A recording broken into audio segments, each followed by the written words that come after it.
여러분, 자녀 방의 가구 배치가 그들의 심리에 엄청난 영향을 준다는 거 알고 계셨나요? 특히 컴퓨터 책상을 문 열었을 때 바로 모니터가 보이도록 배치하면 자녀는 끊임없이 불안감에 시달릴 수 있습니다. 그 이유가 뭔지 아세요? 안녕하세요 시청자 여러분, 최지웅 대표입니다. 오늘은 우리가 일상 속에서 자주 고민하는 좁은 집에 대해서 얘기해 보려고 합니다. 많은 분들이 집이 좀 더 넓었으면 좋겠다라고 생각해 보신 적 있을 거예요. 사실은 우리가 넓은 공간을 선호하는 건 아주 자연스러운 본능입니다. 예전부터 인류는 생존을 위해서 공간을 선택할 때 안전함이 가장 중요한 요소였거든요.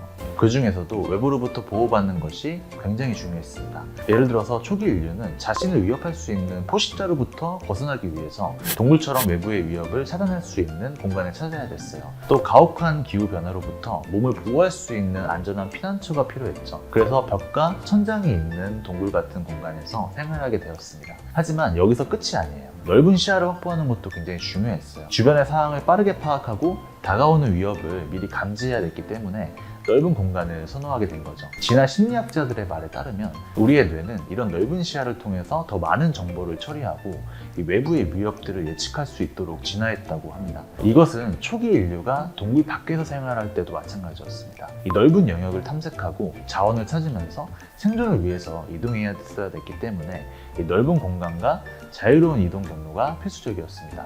결국 우리가 넓은 공간을 갈망하는 건 단순한 욕구가 아니라 우리의 DNA에 각인된 본능이라는 거죠. 지금 우리가 살고 있는 현대의 개방형 구조를 보면 알 수 있듯이 우리는 벽을 좀 최소화하고 거실, 주방, 식당을 하나로 연결하는 구조를 좋아하잖아요. 이런 방식이 주는 탁 트인 느낌, 그 심리적인 효과가 굉장히 큽니다. 우리는 보통 이제 방은 나만의 공간이기 때문에 안전하다고 느낍니다. 하지만 가구 배치에 따라서 심리적으로 불안감이 증폭될 수도 있어요. 자녀방 가구 배치할 때 왜 우리 이제 자녀가 공부하는지 안 하는지 확인하려고 문을 열면 바로 컴퓨터 모니터가 보이게 배치를 하잖아요. 그렇게 되면은 자녀의 심리가 계속 불안함에 시달린다고 합니다. 왜 그럴까요? 바로 내가 시야에서 주도권을 잃었다고 느껴지기 때문이에요. 내가 뭘 하고 있는지 바로 들킬 수 있다는 생각이 들면 불안해지죠. 넓은 시야가 확보될 때 우리는 더 안전하다고 느끼는 거죠. 물리적으로 넓은 공간에서 오는 편리함과 시야가 트여있을 때 느끼는 개방감, 그리고 넓은 시야를 확보했을 때 느끼는 안정감, 이 세 가지가 우리가 넓은 공간을 선호하는 이유를 설명해주는 중요한 요소입니다. 그렇다면 편리함이라는 건 무엇일까요? 앞에 이제 이야기한 초기 인류를 다시 한번 생각해보면 답을 찾을 수 있습니다. 그 당시에도 한 공간에서 여러 가지 업무를 처리해야 될 필요성이 분명히 있었을 겁니다. 사냥하고 난 다음에는 그 고기를 요리해야 됐고, 식사 후에는 잠을 잤어야겠죠. 때로는 이제 무리와 함께 회의를 하기도 했을 겁니다. 이런 다양한 기능들이 하나의 공간에서 이루어져야 됐던 겁니다. 사실 지금의 현대도 다르지 않아요. 우리가 거실에서 TV를 보고 그 다음에 대화를 나누고 식사를 하는 것처럼요. 한 공간에서 여러 가지 일을 처리할 수 있다는 것, 이게 바로 편리함입니다. 요즘 1인 가구가 많아지면서 이 편리함은 더 중요해졌습니다. 원룸을 한번 생각해 보세요. 요리하고 식사하고 업무를 보고 TV까지 한 공간에서 모든 걸 해결하죠. 어떻게 보면 원룸은 편리함의 끝판왕이에요. 침대에서 일어나면 바로 부엌에서 한 걸음만 가면 소파, 귀차니즘을 위한 최적의 공간이죠. 하지만 여기서 이제 문제가 하나 생깁니다.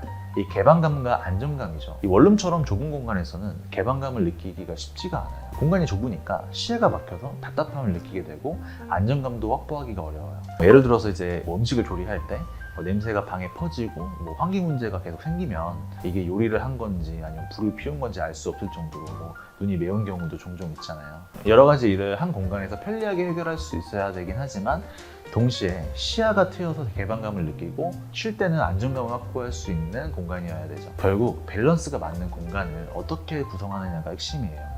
물론 이제 공간이 너무 좁으면 한계가 있겠지만 20평대부터는 구조와 디자인을 어떻게 바꾸느냐에 따라서 좁은 공간도 훨씬 넓게 느껴질 수 있습니다. 근데 이제 그 전에 우리가 좁은 공간을 좀 다른 시각에서 살펴볼 필요가 있어요. 보통 좁은 공간이라고 하면은 다들 어떻게든 넓혀야 돼 라고 생각하시잖아요. 근데 꼭 그렇지만은 않아요. 저번 영상에서 소개했던 철학자 가스통 바줄라르는 좁은 공간이 오히려 안식처 같은 느낌을 준다고 설명하기도 했어요. 잘 생각해보면 좁은 공간이라고 했을 때 이제 다락방이나 옷방, 이제 작은 방이 떠오르는데 이런 공간들은 심리적으로 아늑함과 안정감을 준다고 해요. 어린 아이들이 이제 부모님한테 혼나면 옷장으로 숨거나 아니면 책상 밑으로 들어가는 경우도 있죠. 일종의 이제 피난처예요. 이런 공간은 외부와 차단된 장소로 보호받거나 안정감을 느끼는 공간의 역할을 해요. 그래서 이제 우리는 두 가지를 알아야 되는 거예요. 좁은 공간을 넓게 만드는 방법도 필요하고 좁은 공간을 그대로 잘 활용하는 방법도 알아두면 좋죠. 이 공간의 크기보다 중요한 건 어떻게 활용하느냐입니다. 좁은 공간을 어떻게 활용할 수 있을까요? 사실 이제 그 활용 방법은 무궁무진해요. 서재, 음악 감상실, 아니면 뭐 홈시어터, 독서 공간 등 이제 각자의 취미와 취향에 따라서 다양하게 활용할 수 있죠. 이런 공간들은 특히 아늑함에 초점을 맞추면 좋아요. 여기서 좀 재밌는 사례가 하나 있어요. 이 외국인들은 한국에 오면 한강의 텐트 문화를 굉장히 신기하게 여긴다고 해요. 넓은 한강공원이 있는데 왜 텐트 안에 들어가 있는 거야? 라고 이제 물어본대요. 그들이 봤을 때는 아름다운 한강의 풍경과 이런 선선한 바람을 그대로 즐기는 게 더 좋을 것 같지만 한국 사람들은 그 텐트 안에 들어가 있는 걸 더 좋아하죠. 한국은 자신만의 공간이 굉장히 부족한 나라예요. 게다가 점점 개인주의적 성향이 강해지면서 사람들은 뭔가 이제 나만의 공간을 원하게 되었죠. 텐트는 좁지만 안락한 피난처가 될 수 있는 거예요. 이 외부와 차단되고 나만의 아늑한 공간을 만드는 거죠.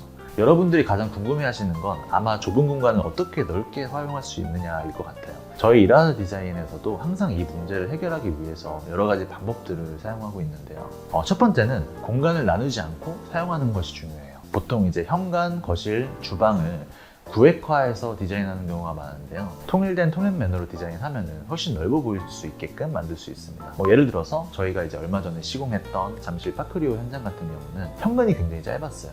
그래서 현관과 거실 바닥을 동일한 톤으로 맞춰서 현관이 좀 이어질 수 있게끔 그런 느낌을 주었습니다.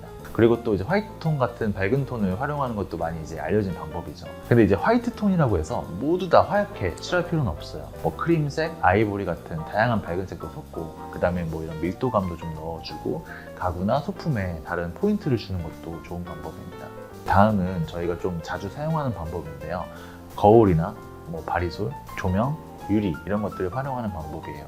이 부분들은 저희 홈투어 영상에도 많이 나오는 방법이라 참고하시면 좋겠는데, 대표적인 예로 몇 가지만 설명드리면, 방금 앞서 얘기했던 잠실 파크리오 같은 경우는 바리솔을 사용해서 깊이감을 강조했어요. 그리고 이제 분당 권영마을은 팬트리장을 거울 유리를 사용해서 좀 세련된 디자인에, 그리고 시각적으로도 넓어 보일 수 있게끔 디자인하였습니다. 그리고 마지막으로 알려드릴 수 있는 부분은 순환 구조인데요. 우리 인간은 오래전부터 좀 자유로운 이동에 대한 본능적인 욕구가 있었어요. 자연 속을 걸을 때 동선이 막혀있지 않아서 자유로운 느낌을 받는 것처럼 집안에서도 그런 심리적인 여유로움을 느끼면 좋을 것 같아요. 이런 부분들을 충족하기 위해서 순환 형태의 구조를 디자인하는 걸 추천드려요. 우리나라의 경우에 구획화된 공간이 벽으로 나눠져 있는 구조입니다. 기능적이긴 하지만 단절감을 줄 뿐만 아니라 더 작게 느껴질 수도 있어요. 이 주방이나 거실로 통하는 통로를 한 곳이 아니라 두 곳을 만들 수도 있어요. 우리 아파트의 아주 기본적인 3베이 구조의 평면도를 보시게 되면은 각 방들 또한 다른 쪽에 또 문을 만들 수 있는 형태가 나오게 됩니다.